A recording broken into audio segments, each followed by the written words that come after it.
मेरे सामने कई लोगों को मार दिया, कई ऑफिसर मारे गए। सरकार ने सच में अपने लोगों को खोया है या पराये लोगों को? हम के शायद अपने नहीं थे। दोनों पप्पा के पैरों से भी साग की गोली मेरे राइट पैर में लगी। उस टाइम जो भी हमारी गवर्नमेंट थी उन्होंने आपको सिक्योरिटी प्रोवाइड कराई। तो कसाब जैसे लोगों को पाल रहे, जो बना रहे, वो खत्म नहीं होगा तब तक तो कुछ नहीं होगा। तो आपको लगता है कि यार पॉलिटिक्स खराब है तो आप आ जाओ यार पॉलिटिक्स। आज मेरे पापा का बिजनेस बंद हो गया है। ये आपस में लड़ते रहते ना, सरकार ये किसी के घर जाके नहीं पूछती है। आज कसाब हो तो अगर एक सवाल आपसे कोई पूछने को कहे तो आपका क्या सवाल होगा उसके लिए? मेरी बचपन छीन गई सर, मेरा पेड़ मुझे ऐसा, मैं नहीं जानती थी मैं इन फ्यूचर चल भी पाऊंगी या नहीं। तो इतना टाइम क्यों लगा है एक आतंकवादी को फांसी देने में? या मैं किसी का बंदूक लेके इसको छीन के गोली मार दूं। लोग तो आजकल मर्डर की गवाही नहीं देते भाई। मैं नरेंद्र मोदी सर से मिलने की कहीं कोशिश की, कुछ नहीं हुआ। उनकी तो अपील है ना, बेटी बचाओ बेटी पढ़ाओ। चाहे RNW बोलो, IB बोलो, NI के लोगों ने आपसे कांटेक्ट करने की कोशिश करी। मुझे धमकियां, कई कॉल्स भी आए। जब पहली बार गोली की आवाज आपने सुनी और वो अंधाधुंध गोली फायरिंग कर रहा है, इतने लोगों को मार दिया गया तो उसे क्या मिला? जन्नत मिल गई? लोगों ने मेरा नाम क्या रखा है आपको पता है? कसाब। ऑफिसर्स को क्यों नहीं बुलाते? आर्मी ऑफिसर से रिबन क्यों नहीं कटाते हो? आपको सुनने वाली कोई भी बेटी इस देश में अब किसी आतंकवादी से नहीं डरेगी यार। जो आवाज उठाते ना, उनकी आवाज दबाइए मत। 26/11 को आज पूरे 16 साल हो चुके हैं, लेकिन गोलियों की आवाज आज भी कई लोगों के कानों में गूंजती है। उन्हीं 26/11 में कई मासूम मारे गए, लेकिन एक 9 साल की बच्ची जिसके पैर में गोली लगी पर वो डरी नहीं, उसने सबसे बड़ी आतंकी कसाब के खिलाफ कोर्ट में गवाही दी और उसको फांसी के फंदे तक पहुंचाया। यह सिर्फ एक गवाही नहीं थी, यह आतंक के खिलाफ उठी आवाज़ थी। तो आज हमारी मेहमान है 26/11 की बहादुर बेटी देविका रोटवा। कैसे हैं मैम आप? सर मैं ठीक हूँ सर, आप कैसे हो? बस मैं बहुत अच्छा हूँ और सबसे पहले बहुत बहुत धन्यवाद कि आप हमारे अनकट पॉडकास्ट में आई मैम। और मुझे अभी तक मैंने जितने भी पॉडकास्ट करे हैं तो मुझे आज खुद एक अच्छा लग रहा है कि मैं आपके सामने बात कर रहा हूँ। और बहुत सारी ऐसी चीज़ें होंगी जो मैं नहीं चाहूँगा कि मैं आपको याद दिलाऊँ, लेकिन जितना हो सके ताकि इस देश के लोगों को पता चल सके। तो सबसे पहले मुझे देविका अपने बारे में थोड़ा सा आप बताओगे? ठीक। सर सबसे पहले तो मैं ये कहूँगी कि आपके साथ बैठकर मुझे अपनी बातें रखने की मौका मिल रही, तो बहुत बड़ी बात है। इनफैक्ट मैं आज तक कहीं इंटरव्यूज़ दी हूँ, कहीं चैनल्स, कई लोगों से मेरा मिलना हुआ, बट मैं जितना आपसे मिल के अपनी बातें रखने के लिए एक्साइटेड थी ना, शायद इसके पहले नहीं थी कभी। और शायद आप देख भी रहोगे कि आज मैं नर्वस भी फील कर रही हूँ। मुझे आपके बारे में बहुत कम पता था पहले। जिस दिन मुझे मैसेज आया, दैन मैंने कुछ दिन पहले ही आपके बारे में भी पूरा सर्च किया। दैन मुझे पता चला कि सर आप क्या, मतलब जिस जो आपने किया है ना सर, उसके सामने तो हम तो कुछ भी नहीं है। एंड रही सर मेरी बात, तो मैं एक आम सी लड़की हूँ। मेरा नाम देविका नटवला रोटावन है। मैंने BA कंप्लीट किया है मुंबई से ही, एंड मैं बिलोंग राजस्थान से करती हूँ। यहाँ पर मैं मेरे फैमिली के साथ रहती हूँ, मेरे पापा, मेरे भाई और मैं। और मेरे बारे में जानने के लिए सर कुछ नहीं है, बस एक ही देश प्रेम काफ़ी है और एक जज्बा, और एक कहीं ना कहीं एक चीज़ है कि 26/11 के बाद ये देविका बहुत चेंज हो गई। जो बचपन में एक बच्चे डरते ना, तो शायद वो हादसे ने मुझे डरना नहीं, एक लड़ना सिखा दिया। तो वो एक लड़ाकू देविका हो गई हूँ मैं अभी। तो देविका, जैसे क्योंकि हमारा क्या है, अनकट है, हमारे में कोई भी कट नहीं होगा, कुछ भी नहीं, तो हमारी कैमरे की बैटरी जब तक चलेगी, जब तक हम बात करेंगे, तो मैं चाहूँगा कि भारत की जनता आज आपकी आवाज़ से उस चीज़ को देख सके जो उन्होंने सिर्फ आज तक न्यूज़पेपर्स में सुना है और मीडिया में सुना है, वो भी मतलब अलग अलग बातें। तो जो भी है, शायद CST में उस दिन 9:20 का टाइम था, जब आप अपने 9:40 का टाइम, जब आप अपने परिवार के साथ थी। तो जब पहली बार गोली की आवाज़ आपने सुनी, तो क्या आपको लगा कि सच में गोली की आवाज़ है, या आपको नॉर्मली ऐसा लगा जैसे बहुत सारे बच्चे होते हैं ना यार दुनिया में, कि कुछ चला है, कुछ पटाखा है? क्या लगा आपको जब पहली बार एक बुलेट की आवाज़ सुनाई दी? पहली बात तो सर, जो मेरी वो उम्र थी ना, वो 9 साल 11 महीने की थी, और ये आतंकवाद, ये गोली फायरिंग, इसकी कोई नॉलेज नहीं थी, मुझे पता ही नहीं था ये सब होता क्या है। उस उम्र में खेलना कूदना इतना आइडिया था। उसके ठीक 2 साल पहले 2006 में मेरी मॉम की डेथ हो गई थी। उसके बाद से हमारी ऐसी फैमिली ट्रिप होती रहती है, कभी कहीं और जाना, कभी कहीं और जाना। तो उस दिन भी हम पूना जाने वाले थे। जब वो रात को, जब वो आवाज़ आई, सबसे पहले बॉम्ब धमाके की आवाज़ आई, हमारे सामने ही बॉम्ब धमाका हुआ। और वो जो गोली की आवाज़ होती है ना सर, वो एकदम फटाकों की तरह होती है। ऐसा लग रहा था कोई फटाका फोड़ रहा है। गोली फायरिंग की आवाज़ से ऐसे पिक्चर में दिखाते ना, ऐसी गोली की आवाज़ अलग आती है साउंड, तो वो रियल लाइफ में मुझे ऐसा लगा नहीं कि वो साउंड उस टाइप की थी। वो सेम फटाके की साट साट करके अचानक से फायरिंग होना, लोग सडनली भाग रहे, मैं देख रही हूँ भागते भागते लोग गिर रहे, पता नहीं चल रहा था मुझे कि क्या हुआ है तभी। मैं तो मेरे फैमिली के साथ थी, मेरे पापा, मैं, भाई थोड़ी देर पहले ही वो वॉशरूम को चले गए थे, हम बैठे थे। मैं आपको स्टार्टिंग से बताती हूँ हम घर से कैसे निकले। उस दिन का हमारा प्लानिंग था पूना जाएंगे बड़े भाई को मिलने के लिए। बहुत एक्साइटेड थी मेरे फैमिली के साथ। भाई मुझसे 4 साल बड़े हैं एंड हम बांद्रा से CST गए। CST में मेन हॉल में जाके बैठे, वहाँ जो चेयर लगी हुई रहती है, अभी तो काफ़ी सिस्टम अलग कर दिया है वहाँ पर। पहले ऐसे गोल राउंड में नहीं रहता था, वहाँ ऐसे चौरस में रहती थी, यहाँ सीट अलग, यहाँ सीट अलग। तो हम ठीक 12 और 13 प्लेटफॉर्म के सामने ही बैठे थे। उतने में भाई ने मुझे बोला कि मुझे वॉशरूम आया है, पापा मैं टॉयलेट जाके आता हूँ। पापा ने बोला ठीक है बेटा तू जाके आ जा, फिर हम टिकट निकाल के जाएंगे। जैसे ही वो गया, अचानक से धमाका हुआ। धमाका इतना ज़ोरदार हुआ कि कुछ पहले पता नहीं चला कि क्या हो गया है। सब नॉर्मली एकदम जैसे अभी हम कैसे सब बैठे हुए हैं, और अचानक से इतने ज़ोरदार आवाज़ आना, और उस उम्र में सर मुझे समझ ही नहीं थी ये सब क्या है। देन कुछ लोगों ने अपनी बैग वगैरह वो सब उसके ऊपर डाला। जो बॉम्ब का आज भी स्टेशन पे खड्डा है, आज भी वो निशान है। कहीं निशानों को तो छुपा दिया गया है, पोस्टर लगा दिए गए हैं। फिर गोली फायरिंग की आवाज़ आने लगी, लोग भाग रहे, मेरे सामने से, पीछे से, बाजू से। मेरे पापा को हमें धक्का दे के जा रहे कोई लोग। देख रही हूँ भागते भागते तो लोग सडनली गिर रहे हैं, किसी के हाथ से खून, तो किसी के पैर, तो किसी के सर से। मैं डर गई, बहुत डर गई कि ये क्या है। पापा ने बोला, हम उस टाइम पे मेरे भाई को आवाज़ दे रहे थे, जयेश जयेश भाई हमसे लापता है। पापा ने बोला बेटा हम भी भागते हैं, या कुछ तो गलत हो रहा है। मैं जैसे मेरे पापा के साथ भागने की कोशिश करती हूँ, पापा के मैं ठीक आगे खड़ी थी, मेरे पापा पीछे थे, भागने की कोशिश करती, दोनों पापा के पैरों से भी आके गोली मेरे राइट पैर में लगी। गोली लगी, गिर गई मैं। उसके पहले मैंने एक शख्स को देखी थी जिसके हाथ में बड़ी सी गन है और वो अंधाधुंध गोली फायरिंग कर रहा है। मैं क्वेश्चन मार्क थी कि आखिर ये कौन है। उसके चेहरे पे कोई डर नहीं, ऐसा लग रहा है कि किसी ये फायरिंग करते हुए, गन चलाते हुए बड़ा मज़ा आ रहा है। वो खुश है, हम लोगों को मार के, वहाँ के लोगों को मार के, उसे वो इंजॉय कर रहा था उस चीज़ को। मेरे जहन में उसकी शक्ल ऐसी बस गई कि वो शायद आज भी मैं नहीं निकाल पाई हूँ। वो रात, वो फेस, उसकी चलाने का तरीका, अंधाधुंध गोली फायरिंग। AK-47 गन होती क्या है पहले तो कभी पता ही नहीं था। उस टाइम पे देखना, एक बड़ा गन मैन खड़ा है, बुटका सरीका है, उसके आँखों में या चेहरे पे कहीं पर भी वो एक गिल्टी फील होता है ना किसी इंसान को, शायद हम कुछ गलत कर रहे तो एक कहीं ना कहीं एक फील हो, उस चेहरे पे दिखा नहीं मुझे। वो चेहरा मेरे मन से निकला नहीं। गोली लगने के बाद मैं गिर गई थी, बेहोश हो गई थी वहाँ पर। मेरे पापा ने मुझे बताया बाद में कि वो भी मेरे ऊपर गिर गए थे। उन्होंने वहाँ एक्टिंग किया, जो मुझे बुलेट लगी थी वो खून उनके कपड़े पे भी लग गया। और पापा ने तभी वहाँ दोनों आतंकवादी को देखा, कसाब और अब्बू इस्माइल को। मैंने कसाब को देखी थी। फिर कुछ टाइम बाद वहाँ पुलिस ऑफिसर, TC और लोग आए थे देखने के लिए कि कौन जिंदा है, कौन बचे या नहीं।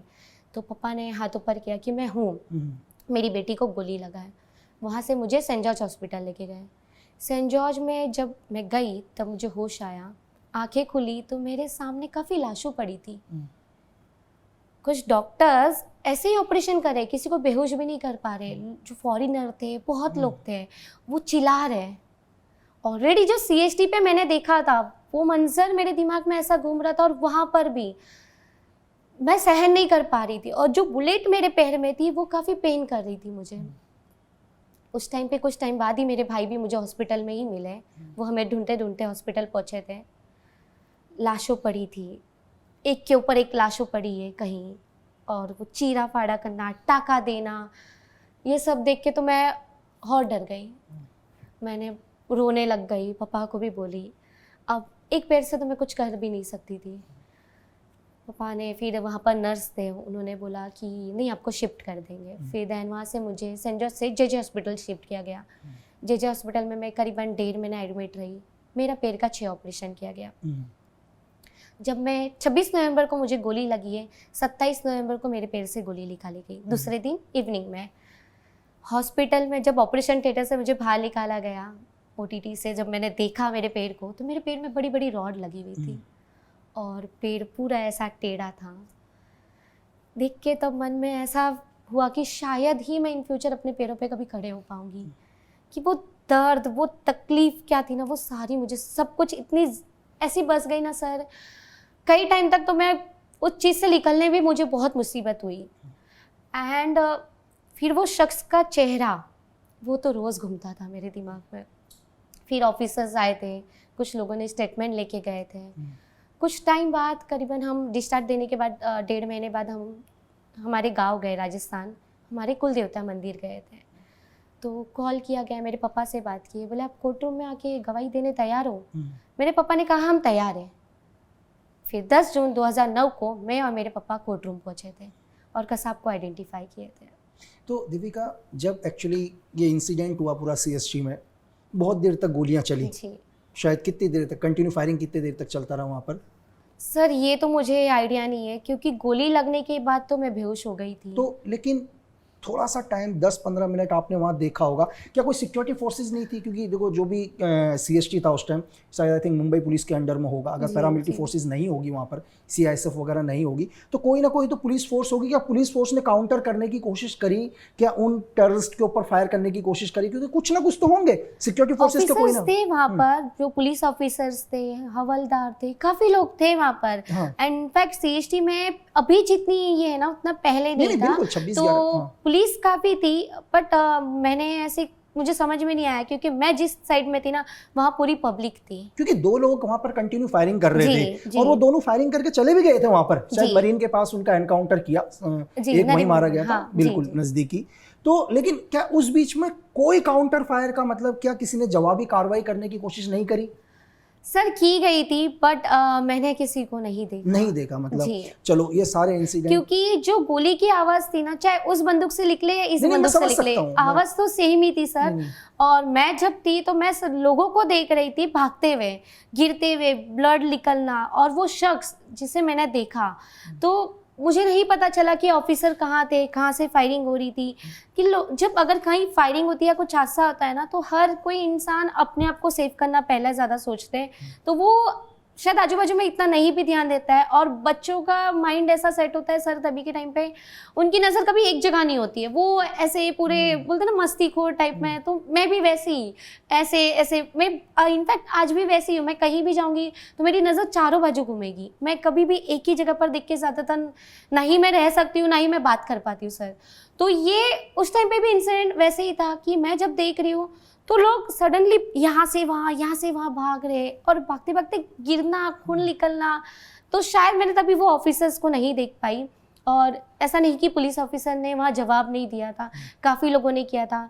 और बहुत लोगों के हाथ में तो बंदूक नहीं थी सर, एक डंडा था। पहले कभी इससे पहले ऐसा इंसिडेंट भारत में देखा ही नहीं। तो जब पहली बार आपको बोला कि एक गवाही, आपने बोला हाँ, सडनली हाँ बोला, या पहले अपने रिश्तेदारों से पूछा? क्योंकि आज के टाइम में क्या है, एक तो टेररिज्म का मामला है, एक इंटरनेशनल मामला है, एक दुनिया का सबसे बड़ा आतंकी जिसके पीछे मतलब पूरा पाकिस्तान भी चाह रहा है कि कैसे भी करके ये प्रूफ ना हो कि वो पाकिस्तानी हो, फिर भी आप उसको एक कोर्ट रूम में पहचानने जाओगे। तो क्या रिश्तेदारों ने नहीं बोला यार कहाँ इन चक्करों में पड़ रही हो? लोग तो आजकल मर्डर की गवाही नहीं देते भाई, कि हमारे को इन चीज़ों से दूर रखो यार, हमारे को कोर्ट कचहरी नहीं आना भाई, 302 की गवाही कौन देने जाएगा? यहाँ तो आप उस आदमी को पहचानने जा रहे हो जिसने हिंदुस्तान में सबसे बड़ा एक टेररिज्म अटैक किया। तो क्या रिएक्शन था इसमें परिवार का या आपके दोस्तों का, जो भी आपके आसपास के लोग थे? परिवार का तो सर पहली बात जब मैं विटनेस बन रही थी तो ये चीज़ सिर्फ मेरे पापा और मेरे भाई जयेश और मुझे, हम तीनों के अलावा, ये पुलिस ऑफिसर और उनके अलावा किसी को नहीं पता था ये बात। और स्पेशली ये चीज़ ऐसी थी कि जब 26 का इंसिडेंट हुआ था तो बहुत सी चीज़ें हमने पहले तो टीवी पे जो दिखाई जा रही थी लाइव हो रहा था, तो उसके बाद उन्होंने काफ़ी विटनेसों के ऊपर से स्टार्टिंग में बताना कम कर दिया था कि हम पहले नाम अलर्ट नहीं करेंगे कि किस विटनेस को बुलाया जा रहा है। और इस केस में सर ऐसा था कि मैं कम उम्र की पहली गवाह बनी गई थी, तो शायद से इसलिए उन्होंने भी हमें कहा था कि आपको किसी को जल्दी बताना नहीं है। तो हमने बोला ठीक है सर। और मेरे पापा का तो पहले ही आंसर था कि मेरी बेटी आएगी और वो बात करेगी, कोर्ट रूम में बोलेगी और उस आतंकवादी को पहचानेगी बिना डरे। तो वो लोग ऐसे थे नहीं शायद अगर बेटी डर गई तो कभी कुछ अलग बोल दिया, नहीं, जो उसने देखा है, जो उसने महसूस किया है, वही बात रखेगी वो। जो मुझे हिम्मत मिली गई ना सर उस टाइम पे, तो सिर्फ मेरे पापा से। और परिवार की बात तो सर एक चीज़ है कि मैं विटनेस जब बन के कोर्ट रूम से बाहर आई थी, जब ये सभी लोगों को पता चला गया, मीडिया टू जेड सभी लोगों को, देन फैमिली मेम्बर क्या आजू बाजू वाले ने भी साथ छोड़ दिया था। फैमिली मेम्बर का रिश्ते का ऐसा था। और मैं बिलोंग्स राजस्थानी फैमिली से करती हूँ। हमारे यहाँ मारवाड़ी में बहुत कम लड़कियों को बढ़ने मिलता है। तो मैं एक ऐसे फैमिली में मेरे पापा एक ऐसे मुझे मिले कि जिन्होंने कभी बेटा बेटी में कभी फ़र्क नहीं किया, और उन्होंने मुझे कहा कि बेटा तू लड़ेगी। पापा को काफ़ी लोगों ने बोला अरे बेटी है, बेटी को तो घर बैठा के रखना चाहिए, कल जाके इसकी शादी कैसे होगी, बहुत सी ताने मारे, बहुत से लोगों ने क्या क्या पापा को कहा। पर मेरे पापा ने बोला नहीं, वो देश के लिए कर रही है और वो जो करेगी वो उसे करने दूंगा, मैं कभी रोकूंगा नहीं। जो सच्चाई के रास्ते पे चलते उसे तकलीफ आएगी पर वो करेगी। चलो देविका, गवाही से पहले मैं मान लेता हूँ कि लोगों को इस चीज़ का नहीं पता था कि आप इस केस का विटनेस बन रही हो, लेकिन जैसे ही आपने गवाही दी, इसके बाद क्या उस टाइम जो भी हमारी गवर्नमेंट थी उन्होंने आपको सिक्योरिटी प्रोवाइड कराई कि नहीं भाई हम आपको एक सिक्योरिटी प्रोवाइड कराते हैं कि चलो आप आके कोर्ट में एक गवाही दे रहे हो दुनिया के सबसे बड़े टेररिस्ट के लिए? आपने कौन सी तारीख को गवाही दी और कितने? 10 जून 2009 को। 2009 को। क्या उसके बाद आपको नहीं लगा कि यार इस गवर्नमेंट ने मुझे थोड़ी सिक्योरिटी तो देनी चाहिए यार, कि मतलब सरकार मुझे एक सिक्योरिटी तो दे दे? क्योंकि ऐसा नहीं है कि कोई भी दुनिया में कोई भी टेररिस्ट हो उनके पीछे कोई ना कोई होता है। तो आपको क्या लगा, कभी आपने एक पल नहीं सोचा यार कि सरकार मुझे कम से कम सिक्योरिटी तो प्रोवाइड कर दे? सर अगर शायद मैंने ऐसा सोचा होता तभी तो मैं विटनेस नहीं बनती। देखो डर तो हर किसी को है और ज़िंदगी का कोई भरोसा नहीं सर, आज नहीं तो कल मरना ही है। अगर मैं डर डर के ही मरते रहूँगी तो वो मारने वाले के पहले मैं ही मर जाऊँगी। और एक चीज़ एक्सेप्टेड कि जो बचपन में इतना बड़ा हादसा देखना, उस चीज़ से उबरना बहुत मुश्किल होता है। इनफैक्ट अगर मेरी जगह और भी वहाँ बच्चे थे, जो लोग थे, शायद आज भी वो बहुत कम ही हो गए उस हादसे से निकल पाए होंगे। तो सिक्योरिटी की बात जब रही, ऑफिसर्स ये सब, तो ऐसे ऑफिसर्स सारे हमारे कांटेक्ट में हैं, मुझे कभी उनसे कोई प्रॉब्लम नहीं हुई।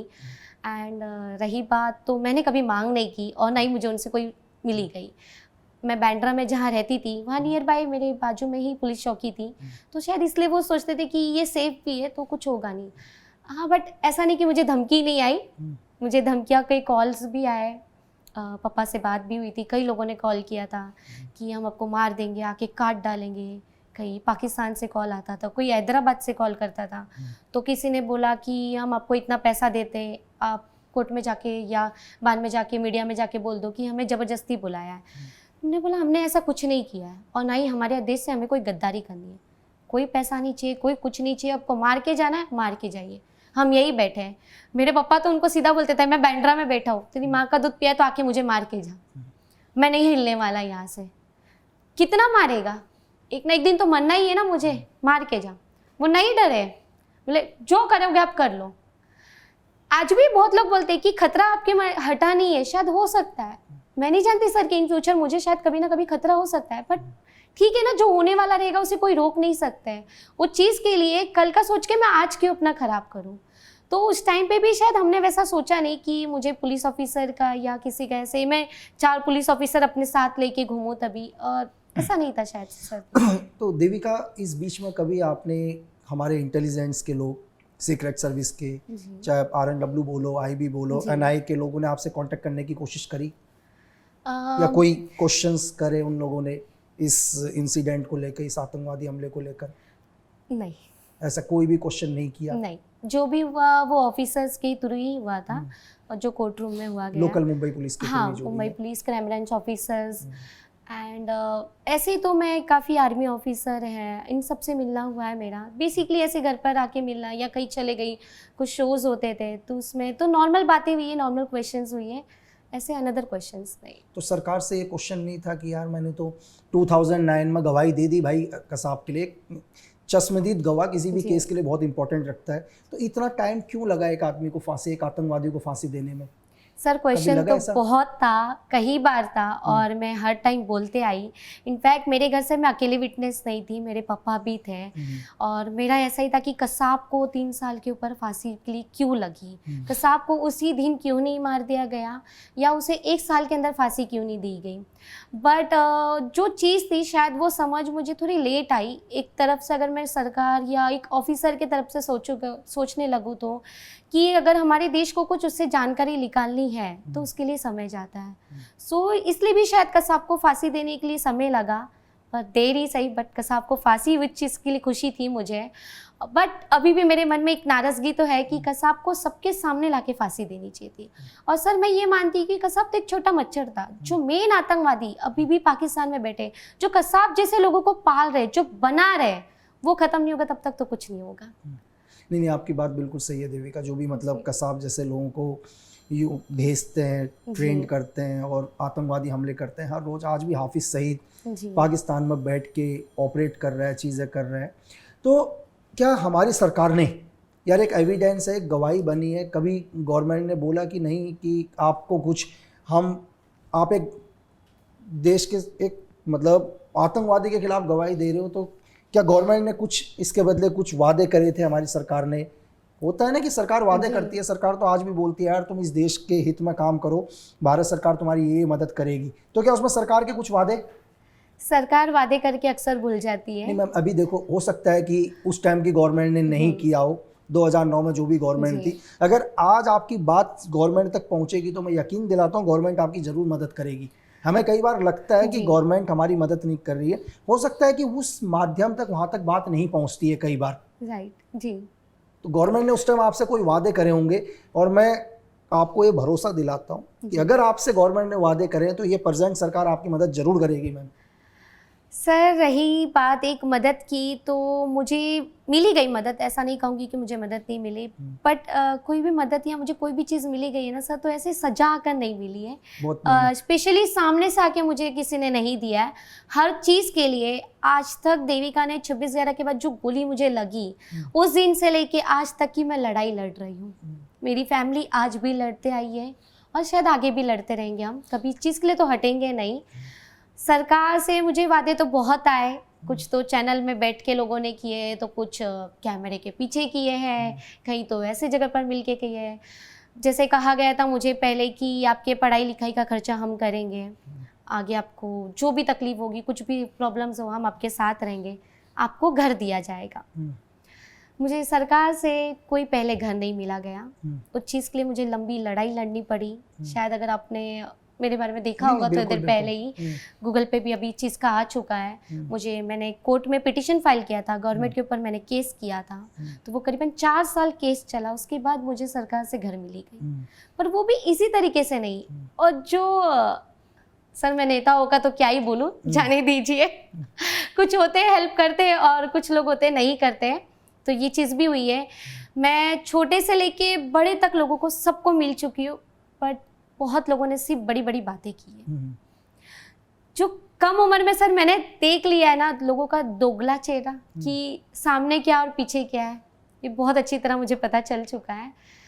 बट ठीक है, मुझे मिली, लंबी लड़ाई करने के बाद मुझे फाइनली सरकार की तरफ से घर मिला गया, बट वो भी इजी तरीके से नहीं था। हमारे पहले दिल्ली से एडवोकेट उत्सव बेंस सर आए थे, उन्होंने मुझे ये चीज़ बताया कि देविका ये आपकी राइट्स है, आपको ये जो बोला जा रहा है घर देंगे देंगे, को जो फेक प्रॉमिसेस किए, ऐसे सबसे कुछ नहीं होने वाला है, कोर्ट में जाके लड़ो, अधिकार है आपका। मैंने बोला सर मुझे नहीं आता, मैं कैसे लड़ूं, मुझे चीज़ का कुछ ज्ञान ही नहीं है। मैं जब 10 जून को मैं कोर्ट रूम पहुंची थी 2009 को, मुझे वो पता था, मैं कसाब को पहचानी, वहाँ जज साहब को देखी, जो वो सारी चीज़ें, मुझे उसके अलावा बाकी कैसे क्या करूँ मुझे नहीं पता, ये सब की प्रोसेस क्या होती है।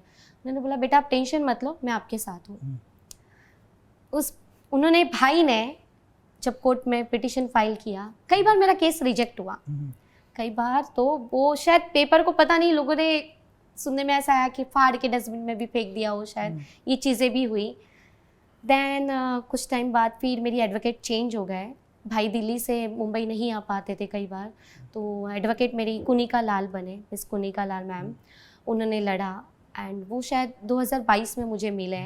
उसके बाद 2024 में मुझे कोर्ट से घर पास हो गया, कोर्ट से ऑर्डर था विद इन 6 मंथ आपको घर मिल जाना चाहिए, बट वो घर मुझे मिलते मिलते सर 1 साल लग गया। अब रिसेंटली मैं आपके ऑफिस जो आई हूँ, ये न्यू घर से ही आई हूँ, मैं अभी अंधेरी शिफ्ट हुई हूँ। इसके पहले मैं अंधेरी से मेरा कुछ ताल्लुक ही नहीं था, मैं बांद्रा ही रहती थी सर। इनफैक्ट पहले से मैं रेंट पे रहते आई हूँ, वो रेंट की स्टोरी भी है, मैं आपको वो भी बताऊँगी।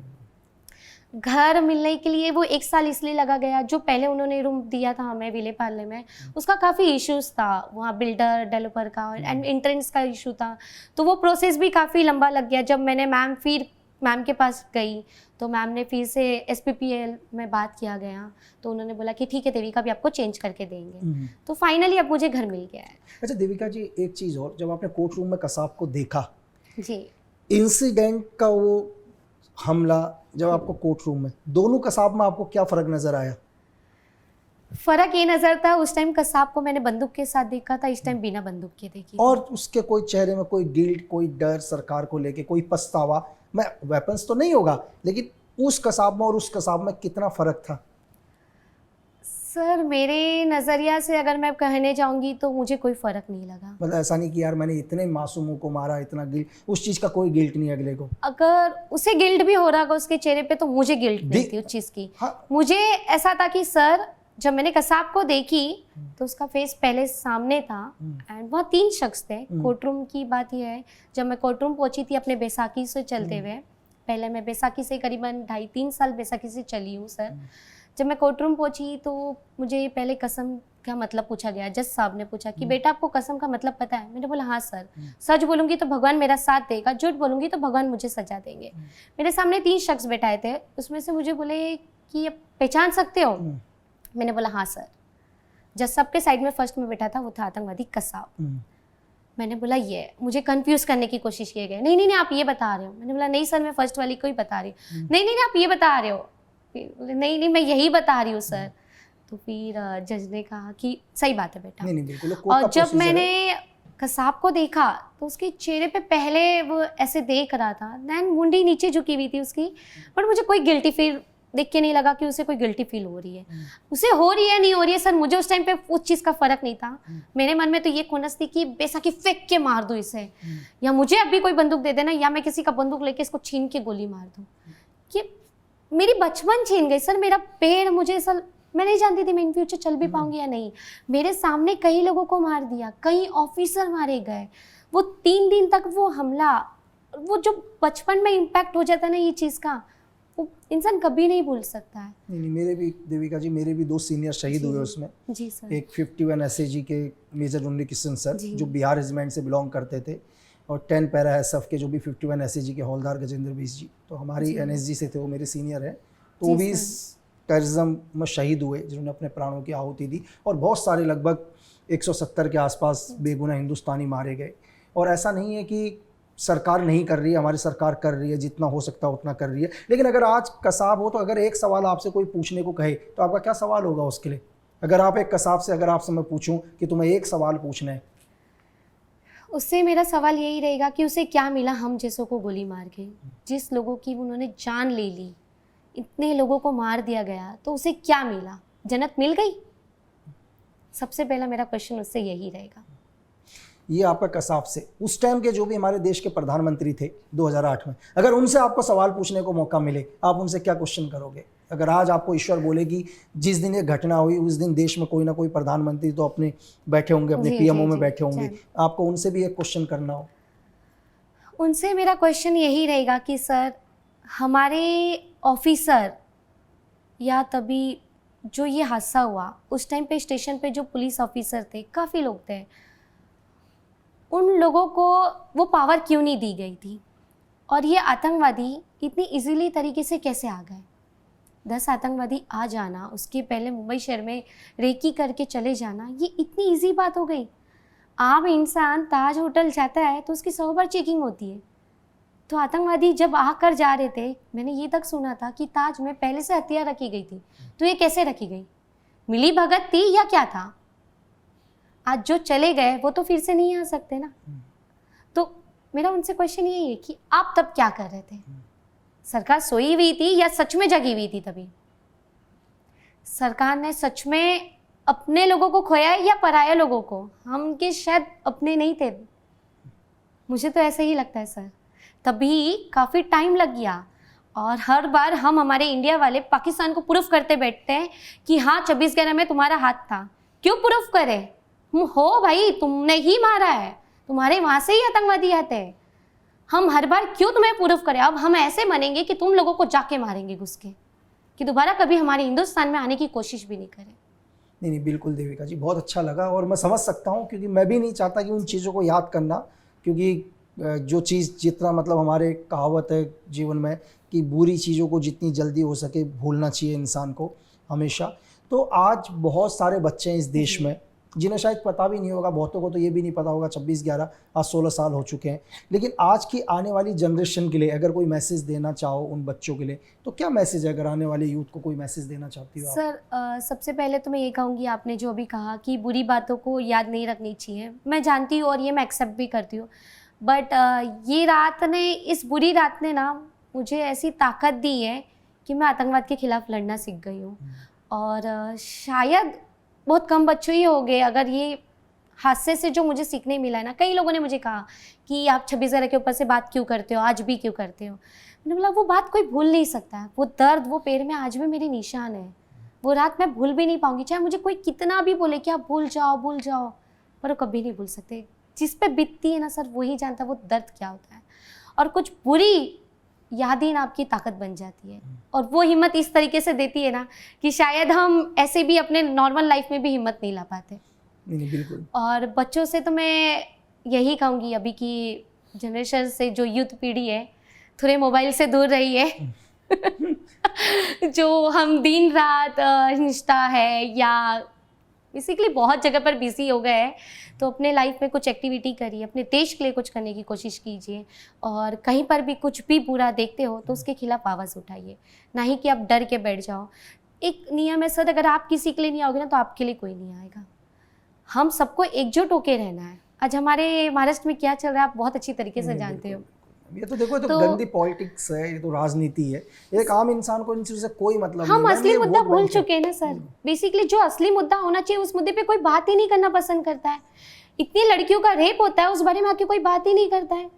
ट्रेन से आए दिन हादसा होते जाते हैं, लोग गिरते जाते हैं, उस बारे में कोई बात नहीं करता है। कई लोगों को नौकरी नहीं मिलती है, बच्चों की पढ़ाई सही से नहीं होती है। आज कितने घर में लोग भूखे सोते होंगे, घर नहीं है किसी को, रोड पे कई लोग ऐसे सोते हैं। उस चीज़ों को तो हम भूल जाते हैं।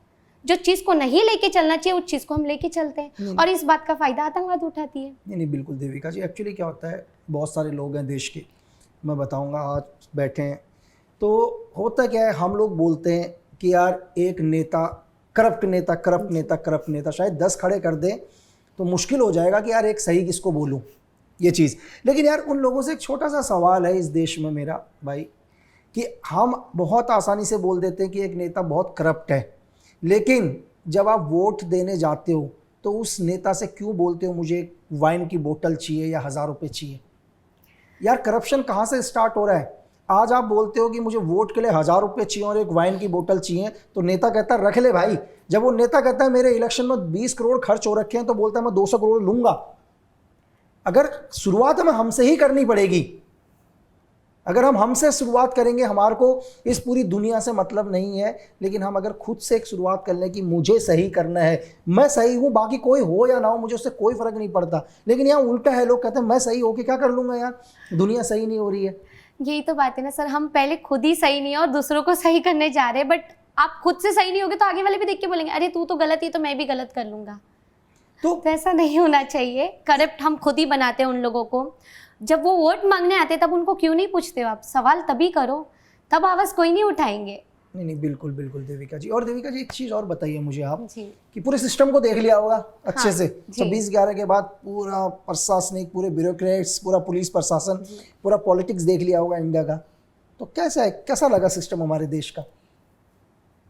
नहीं बात करो तो सर सही, चलो आपने इतना बोल दिया तो हमारे देश की जनता बहुत समझदार है। कुछ लेकिन क्या चीज में अच्छी है, बहुत चीजों में लेकिन अच्छी 2014 है के सर। बाद चेंज दिखा हमारे नए 2014 के अंदर एक नया बदलाव आया इस देश में, ठीक है, नरेंद्र मोदी जी इस देश के जी। प्रधानमंत्री, क्या थोड़ा चेंज दिखा आपको? क्या लगा ऐसा कि चेंज है या लोग सिर्फ ऐसी बातें कर रहे हैं? क्योंकि बहुत सारे नहीं, लोग मुझसे काफी क्वेश्चन change करते है। हैं, मुझे भी बहुत लोग बोलते हैं कि यार लक्की जी आप तो मोदी फेवर में बात करते हैं। भाई मैं किसी के फेवर में बात नहीं कर रहा, मोदी जी थोड़ा ना मुझे पैसा दे रहे हैं यार, ठीक है। तो लेकिन जो चीज़ है, तो आपको लगता है कि 2014 के बाद कुछ चीज़ें अच्छी हुई है या नहीं हुई है अच्छी? सर अच्छी बुरी चीज़ तो दोनों होती आती है, कभी एक तरीके से तो अच्छी लाइफ नहीं चलती चाहे कैसी भी हो। और रही बात तो 2014 के बाद चेंज हुआ है, काफ़ी चीज़ों में हुआ है, नोटबंदी, या हम एक बोला जाए तो एक ऑफिसर को जो पावर अब मिला गया ना, उसके पहले नहीं मिली गई थी। आर्मी ऑफिसर को पहले एक गोली चलाने के पहले पूछना पड़ता था कि मैं चलाऊं या नहीं। अब हमारी सरकार ने ऐसी पावर दी है, वो एक चला रहा ना तो तुम 100 जाके चला के आओ। तो वो बहुत चेंजेस है और काफ़ी पावर आया है और हिंदुत्व को भी काफ़ी बढ़ावा मिला है। मैं जातिवाद के ऊपर नहीं बोलना चाहूँगी इस चीज़ के लिए, मैं सभी जात को सपोर्ट करती हूँ, बट जो पहले कभी नहीं दिख के आ रहा था ना सर, वो अब दिख के आने लगा है। तो मेरी सरकार से अभी की भी यही रहेगी अपील कि आप आतंकवाद के खिलाफ और कानून बनाइए, जल्द से जल्द पूरे आतंकवाद को ख़त्म कीजिए, और इंडिया में काफ़ी और भी प्रॉब्लम्स है तो उसके खिलाफ भी आप करिए। नहीं, बिल्कुल देविका जी, आज देख रही हैं आज भारत सरकार, मैं एक सोल्जर होने के नाते बोल रहा हूँ, हमारे सीधे ऑर्डर्स दे रखे हैं सरकार ने कि अगर पीओके या पाकिस्तान पोस्ट से एक भी गोली चलती है, एक AK-47 की गोली चलती है, आप पूरी LMG फायर करो। राइट, दिख रहा है ना, लेकिन फिर भी इस देश में बहुत सारे लोग हैं जो सवाल उठाते हैं। तो ऐसा नहीं है, सवाल उन्हें उनसे भी उठाना चाहिए जो 60 साल से इस देश के अंदर है। क्या लगता है आपको ऐसा? उठाना चाहिए सर। हमारे देश में ना एक सबसे बड़ी बुरी बात है, जब सवाल करना चाहिए तब कोई नहीं करता है, जब नहीं करना चाहिए आके सवाल करने बैठ जाते हैं, बेबात के मुद्दे लेके बैठे रहते हैं। आज कोई भी आप चैनल खोलोगे ना, वहाँ बातें कम होती है, लड़ाई ज़्यादा होती है। मतलब सर आप बात करने आए हो तो बातें करिए, लड़ाई मत करिए। अगर आपको सच में कुछ करना है ना तो करके दिखाइए, सिर्फ बोल वचन मत करो कहीं पर भी। मैं सिर्फ एक ही बोलना चाहूँगी, कोई अच्छा कर रहा है तो आप उसके ऊपर भी सवाल उठाओगे, जो बुरा करता है उस टाइम पे सवाल क्यों नहीं उठाते हो? आपस में हम लड़ते बैठते तभी तो दूसरे आके फ़ायदा उठाते हैं हमारा, तभी तो हम काफ़ी चीज़ों में पीछे बैठे हैं ना। अगर आपको आगे बढ़ना है, हमारे देश को आगे लेकर जाना है, तो आपको जो सही मुद्दा है, जो सही चीज़ें हैं, उसके खिलाफ बोलना सीखिए। उसके खिलाफ कोई नहीं बोलेंगे, जो अच्छा कर रहा है ना उसे गिराएंगे, क्यों कर रहे भाई, तुमने ऐसा कैसे किया। मेरे केस में भी हुआ है सर, मैं विटनेस बनी, कई लोगों ने मुझे गिराने की कोशिश की, मेरी फैमिली को, हमारे पूरे तीनों को, हम तीनों को काफ़ी तकलीफें हुई, रिश्तेदारों ने, आजू बाजू के लोगों से बहुत हुआ सर। सब छोड़िए, लोगों ने मेरा नाम क्या रखा है आपको पता है? कसाब। मुझे कई लोग बोलते थे अरे कसाब जा रही है, देख देख देख कसाब जा रही है। स्कूल में तक मुझे लोगों ने कसाब चिढ़ाया है। आप सोचिए, वो बच्चा जिसने जाके कोर्ट में बयान दिया है, वो हादसा देखिए और उसे ही लोग ये नाम से बुला रहे अरे कसाब, उसके मन में तब क्या फील होता होगा। सरकार में से कोई मेरे घर नहीं आया था तभी मुझे पूछने कि बेटा तुम ठीक हो, गोली लगने के बाद तुम्हें कितनी तकलीफें हुई है, हमारे परिवार कैसे चलता है, आज मेरे पापा का बिजनेस बंद हो गया है। ये आपस में लड़ते रहते ना सरकार, ये किसी के घर जाके नहीं पूछती है। इतने सालों में 26 को 16 साल हो गया, पॉलिटिशियन में से सिर्फ एक ही जिशान सिद्दीकी हमारे घर आए थे, वो भी लॉकडाउन के टाइम पे। उसके पहले कोई पॉलिटिशियन मेरे घर आके नहीं गया है, ना ही मेरी हालचाल पूछी। चलो मेरे घर तो छोड़ो, अब किसी और के घर गए हो क्या? आर्मी ऑफिसर्स के घर गए, कहीं शो होता है, ऑफिसर्स को क्यों नहीं बुलाते? आर्मी ऑफिसर से रिबन क्यों नहीं कटाते हो? सब बड़े बड़े दूसरे लोगों को बुलाएंगे, जो देश के लिए करता है सर उनको तो अनदेखा कर दिया जाता है। तो आपने 26/11 में देखा, हमारी NSG के लिए क्या बोलेंगे आप? आपने NSG देखी, दिल्ली से आई, ऑपरेशन करी, जैसे मैंने आपको बोला कि मेरे 2 सीनियर शहीद हुए, तो उन NSG वालों के लिए आपके लिए क्या वर्ड्स हैं, जो आज भी मतलब आप चाहे JNK के अंदर कंटिन्यू ऑपरेशंस कर रहे हैं, आज भी अलर्ट में हैं 24/7 आवर, जिनके लिए कोई संडे नहीं, कोई मंडे नहीं, कोई दीपावली नहीं, कोई दशहरा नहीं, तो उनके लिए क्या कहोगे? सर उनसे ही तो मुझे सीखने मिलता है, आप सभी से तो जो मुझे हिम्मत मिलती है ना, वो सर मुझे कोई हीरो हीरोइन से देख के नहीं मिलती है। डोंट माइंड, मैं किसी को गलत नहीं बोल रही हूँ, हीरो हीरोइन को, सबकी अपनी चीज़ें होती है, सबकी अपनी खूबियाँ होती है, बट जो ऑफिसर्स होते हैं ना, जो NSG आर्मी ऑफिसर, जो अपने ये देश के लिए करते हैं ना सर, इन सब से मुझे सीखने मिलता है। जब आप अपने परिवार को, किसी की भी चिंता नहीं करते हो, सबको छोड़ के अपने देश के लिए लड़ते हो। हम तो अपने परिवार के साथ बैठे हैं, हंस खेल रहे हैं, हमें तो छुट्टियां मिल रही है, जहाँ मन कहा वहाँ चले गए, अपने फ्रेंड्स के साथ, फैमिली के साथ टाइम स्पेंड कर पाते हैं। आप लोगों को वो समय बहुत कम मिलता है, बट ये हम जो लोग हैं ना आपस के, बहुत लोग वो भूल जाते हैं जो हमारे देश के लिए कर रहे हैं, जो हमारे देश के लिए इतनी अपनी जान कुर्बान दे रहे, जो शहीद हो जाते हैं। आज कितने लोगों में से कितने लोग पहुंचे शहीदों के घर, क्या किया है उन लोगों के लिए। NSG कमांडर के ऑफिसर जो शहीद हुए हैं, बहुत कम ही लोगों के लिए किया गया है। 26/11 के पहले भी कुछ हादसे हुए होंगे जो बॉर्डर पे कहीं जगह पर होता है, वहाँ लोगों के परिवार को सपोर्ट मिला है। तो देविका जी, बहुत है जिनको नहीं मिला, लोगों की आवाज़ ही नहीं आती इस देश के अंदर, तो हर रोज़ होता है ऐसा।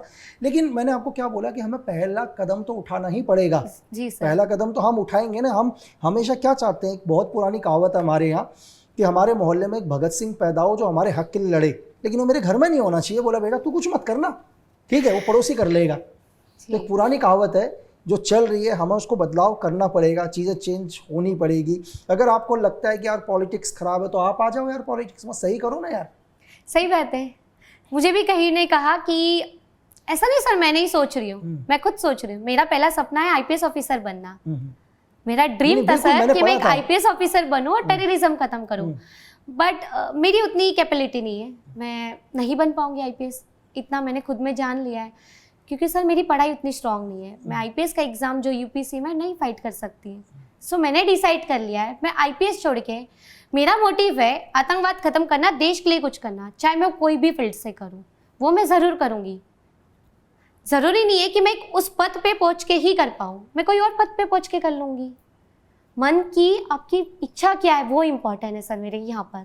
अगर मैं IPS नहीं बनी तो 100 बच्चों को बनाऊंगी, उन देविका बनाऊंगी कि वो एक IPS ऑफिसर बने, उन लोगों में अपना सपना पूरा करूंगी। मेरा भी है सर कि मैं एक पॉलिटिशियन ज्वाइन कर लूँ। कई लोगों ने मुझे बोला कि वो तो कीचड़ है, आप कीचड़ में मत उतरो देविका।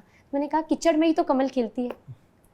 आपको अगर कीचड़ को साफ करना है तो खुद कीचड़ में उतरना ही पड़ेगा। आप उतरोगे ही नहीं, उसके अंदर जाके देखोगे ही नहीं तो बोलेगा अरे ये तो गंदगी है, गंदगी है। झाड़ू मारने वाला झाड़ू नहीं मार के जगह बोलेगा छी ये तो बास आ रहा है, तो वो तो साफ ही नहीं होगा ना कभी। हमें जाके झाड़ू उठा के मारना पड़ेगा, उसे हटाना पड़ेगा, तब तो वो साफ होगा। जरूरी नहीं है कि पॉलिटिशियन में ही सब खराब मिलते हैं, दूसरे लोग भी खराब होते हैं। नहीं बिल्कुल, तो हर जगह पर है सर ये चीज़ के लिए। देविका जी, आपने अपना बहुत कीमती वक्त निकाला, आप इधर आए, और मैं चाहूँगा कि हिंदुस्तान कि हर बच्ची, हर बेटा आपको सुने। और मैं ये बोलता हूँ कि लाइफ के अंदर ज़रूरी नहीं है कि आप बॉर्डर में रहकर ही देश की सेवा कर सकते हैं या टेररिज्म को गोली मारकर ही कर सकते हैं। अगर आपने आतंकवाद के खिलाफ जैसे आपने आवाज़ उठाई, अगर हिंदुस्तान का बच्चा वो आवाज़ उठा ले तो कोई भी आतंकवादी हमारे देश के अंदर नहीं आएगा। मैम सही बात है सर। देखो, मैंने आपको बोला कि सिर्फ एक आवाज़ उठानी पड़ती है। आज आप यहाँ बैठे हो क्योंकि आपने आवाज़ उठाई है। खुद के लिए खुद से लड़ना पड़ता है सर। अगर हम लड़ेंगे ही नहीं, बाहर ही नहीं निकलेंगे तो नहीं होगा। अगर मुझे भूख लगी है, मैं सोचूंगी नहीं मुझे भगवान आके खाना दे देगा, थोड़ी ना भगवान आएंगे, मुझे गैस पे जाके पकाना तो पड़ेगा ना। मैं पकाऊंगी नहीं तो खाना कैसे खाऊंगी? उसके लिए भी मुझे मेहनत करनी पड़ेगी, बोलना पड़ेगा। अगर मुझे पापा से कुछ चीज़ चाहिए, पापा समझ जाएंगे कि मेरे देखने से? नहीं, पापा से मांगना पड़ेगा ना, पापा मुझे 100 रुपया दो। अगर आप बोलना ही नहीं सीखोगे, लड़ना ही नहीं सीखोगे, आवाज़ ही नहीं उठाओगे तो कुछ नहीं। पर मैं सभी से एक ही अपील करूंगी सर, जो आवाज़ उठाते हैं ना उनकी आवाज़ दबाइए मत।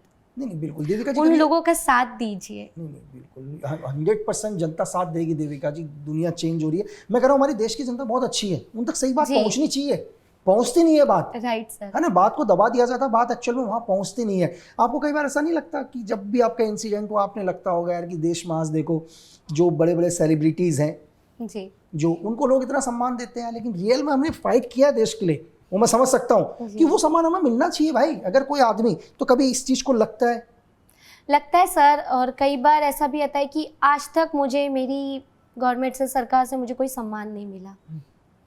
एक सम्मान नहीं ना उनके तरफ से कोई मुझे एक, चलो आप मेडल मत दीजिए, पर एक सम्मान के वर्ड्स में आप मेरे लिए या जिन लोगों ने अपने देश के लिए एक वो हिम्मत दिखाई उनके लिए बात कर दीजिए। नहीं की है तो हो सकता है देविका जी आपकी सर। बात एक चीज़ और कहूँगी, मैं नरेंद्र मोदी सर से मिलने की कहीं कोशिश की, कुछ नहीं हुआ। उनकी तो अपील है ना, बेटी बचाओ बेटी पढ़ाओ, तो मैं भी तो बेटी हूँ, इस बेटी को अनदेखा क्यों किया जा रहा है? नहीं तो आप एक मैसेज दो, आपका मैसेज पक्का पहुंचेगा देविका जी। सर मेरी ठीक है। अपील तो यही है कि मैं नरेंद्र मोदी सर से पर्सनली मिलना चाहती हूँ। तो बिल्कुल हम कोशिश करेंगे कि ये आपकी आवाज़ जी। मोदी सर तक पहुंचे। और मैं आपको ये बताऊं कि मैं सर के साथ बहुत रहा हुआ हूँ, मैं जी तब सर। से रहा हुआ हूँ जब वो सीएम हुआ करते थे गुजरात के। और बहुत कम लोगों को पता होगा, मैंने आज तक मोदी सर को कभी छुट्टी लेते हुए नहीं देखा, जी। मैंने कभी उन्हें लीव में नहीं देखा। अगर राखी होती थी तो गुजरात की मतलब जो भी उनका सीएम हाउस था वो गुजरात की बेटियों से भरा रहता था यार। आप उनका दीपावली देख लो, वो दीपावली आपको बॉर्डर में बनाते हुए दिखेंगे। जी, इसमें जी। बहुत सारे लोग, इसमें भी क्वेश्चन, मुझे राजनीति में ज़्यादा टॉपिक बात नहीं करना, लेकिन मैं पूरी कोशिश करूंगा कि आपकी ये बात मोदी सर तक पहुंचे और आप बहुत जल्दी नरेंद्र मोदी सर से मिलो, ये मेरी कामनाएं हैं। और मैं पर्सनली एक मैसेज दूंगा कि सर भी आपसे मिलें। जी तो सर। मैं दोबारा आपसे बहुत बहुत धन्यवाद करना चाहता हूँ कि आप आए, आपने मतलब इस देश को एक मैसेज दिया, इतना हौसला दिया। और बहुत बच्चे होंगे जो आपसे इंस्पायर होंगे, और यकीन मानो कि आपको सुनने वाली कोई भी बेटी इस देश में अब किसी आतंकवादी से नहीं डरेगी यार। और चाहे वो आतंकवादी रहे या कोई भी इंसान आपको डराने की कोशिश करे, आप उससे कभी नहीं डरे। लड़कियों को खुद को आवाज़ उठाना सीखना पड़ेगा, चाहे वो लड़की रहे लड़का रहे। हमें जब तक हम खुद से आवाज़ नहीं उठाएंगे ना सर, हमारी मदद कोई नहीं करने आती है। तो ये हमें खुद से सीखना है। आज कहीं पर भी कुछ हादसा हो जाता है तो कुछ के पेरेंट्स तो ये बोल के चुप करा देते हैं, अरे बेटा मत बोल, जाने दे, छोड़, घर पे बैठ। तो मैं उनसे भी अपील करूँगी कि आप ऐसा मत करिए। आप आवाज़ उठाओगे, मुसीबत तो आती है सर, ऐसा नहीं कि नहीं आती है, बट अगर आपकी मन सच्चे है ना तो भगवान भी आपका साथ देता है। बस लड़ते रहिए, कभी हिम्मत मत हारो। अगर ऐसा लग जाता है कि हिम्मत टूट जाती है तो हमारी हिस्ट्री खोल के देख लीजिए, कई लोगों ने अपने देश के लिए कितना क्या किया है, कई लोगों की कितनी जान गई है। हमें ऐसे ही फ्रीडम लाइफ नहीं मिली है, तो आपको वो सब कुछ पता होना चाहिए, उसके बाद ही आप अपने बच्चों को या खुद को रोकिए। नहीं, बहुत बहुत धन्यवाद। और डेफिनेटली आपकी आवाज़ जहाँ तक आप चाहती हो वहाँ तक पहुँचेगी। और आपने बहुत अच्छा मतलब एक मैसेज दिया, और उसके लिए दोबारा आपको बहुत थैंक्स। Thank you, और जैसा भी हमने पॉडकास्ट किया है देविका जी, इसमें कोई भी कट नहीं होगा। जैसी हमारी बातें हुई हैं हम सिर्फ अनकट, इसमें कोई फिल्टर नहीं, कुछ जी। नहीं, वैसी लोगों को दिखाया जाएगा। और जी, दोबारा एक बार बहुत थैंक्स। और Thank you so आपके लिए much, भी, आपकी ब्रेवरी के लिए भी बहुत थैंक्स। और आपके फादर को भी बहुत थैंक्स। Thank you sir.